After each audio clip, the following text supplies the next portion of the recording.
Hello and welcome to Business Reporter's Banking and FinTech campaign. I'm Alistair Greener. Can payment technology uncover hidden treasure for companies? Can new technologies guarantee transparency and control? Can we cut losses and unearth hidden profits? Well, this is what we're going to discuss today with Vaughan Owen at acquired.com. Good morning. Good morning, Alistair. How are you? We've got a lot of disruption in the industry at the moment. Why is there so much disruption? What's happening? Well, I think payments, much like other industries, going through its disruption at this point, and it's really around many factors that are driving these things. Firstly, the effect of legislation, so big legislations like PSD2, also technology advancement, and I think also the customer itself is demanding a new way to pay money and to expecting everything to be about one click. And I think that's really driving the pressure out there in the banking industry and in fintech itself. And payments is at the T-junction of all of those things. And what happens in the next couple of months is going to be really interesting to see. Who's suffering from all the change? The incumbents are definitely seeing pressure. The big players are having to compete at an experience level, and it's not something that you would naturally say that a bank is good at experience. It's a whole mind shift that needs to happen, and I don't think that the incumbents are really equipped to deal with that change. And I think it's a strategy problem. From a payments perspective, the merchants themselves, the people that are trying to move from brick and mortar into e-commerce are seeing that there's a lot of friction involved in the payments ecosystem as it exists today, and are looking for new ways and fresher ways to rethink their business model. When you say a strategy problem, what do you mean by that? There are companies that can do certain pieces of the picture really well, but they want to build their own picture, and I think they have to start adopting partnerships.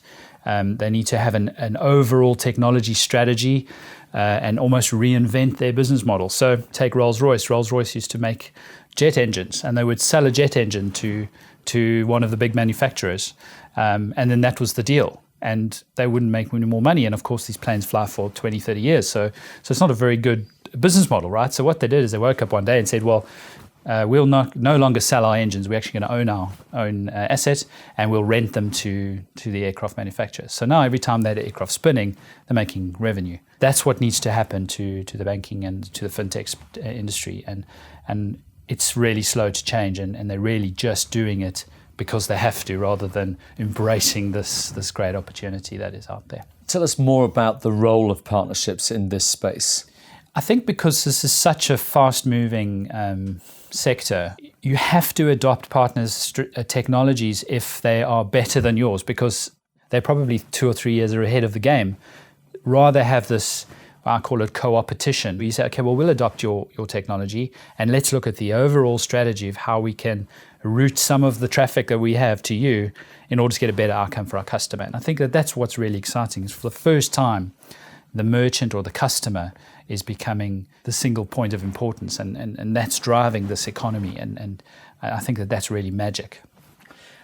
Looking at these partnerships, have you any examples or case studies? You talked about Rolls-Royce earlier on. Yes. Any more of those kind of partnerships that have actually proven to be successful and actually have benefited both sides of the agreement? Yeah, so we're operating predominantly in the financial services sector as a business, and we work with big volume lenders.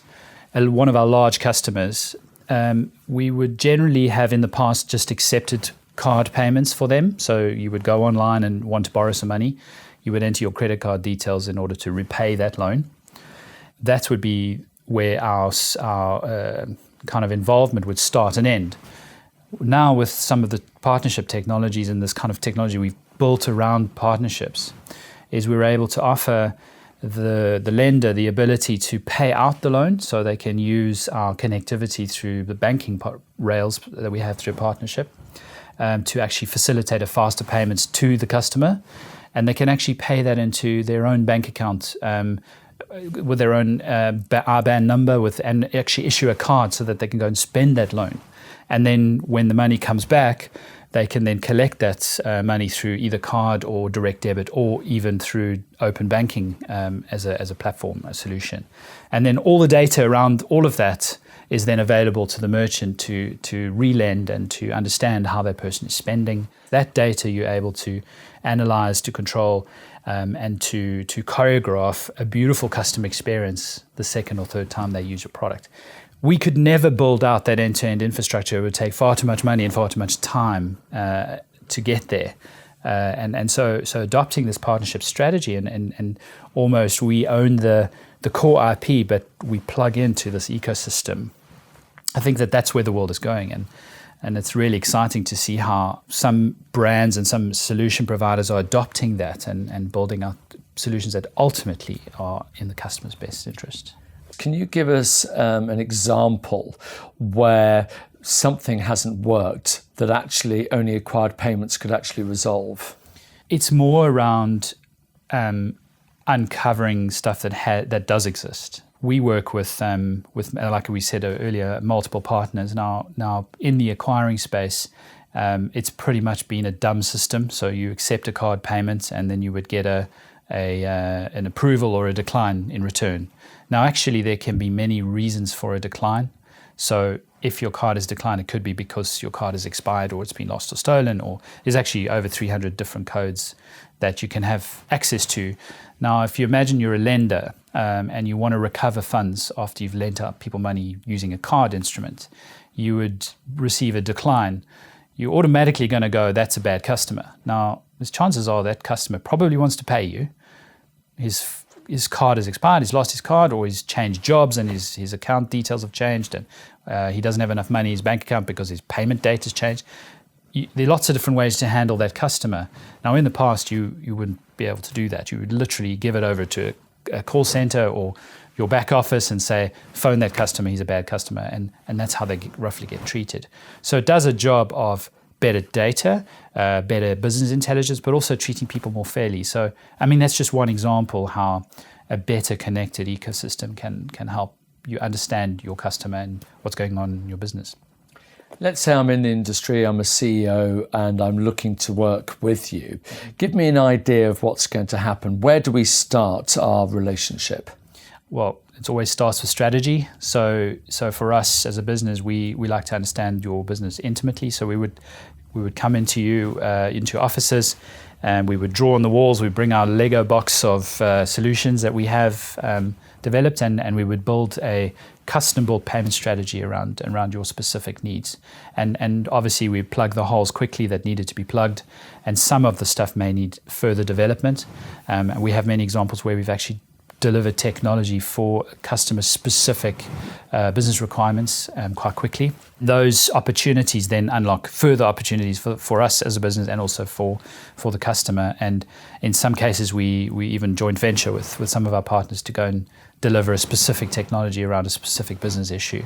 So we would engage with a CEO around what is your specific pain points, how can we adjust some of the things that you're doing to unlock better opportunity, better margin, better value for your business. And that's how we fundamentally operate. We always believe spend 5 days sharpening the axe and 1 day chopping down the tree, because I think in the strategy are the real opportunities. Give us an idea of how long it takes to implement this solution. You know, how long does it take for it all to happen? It depends on which pieces you're buying and if anything needs to be developed. So roughly, most cases it would take about a month to implement us end to end.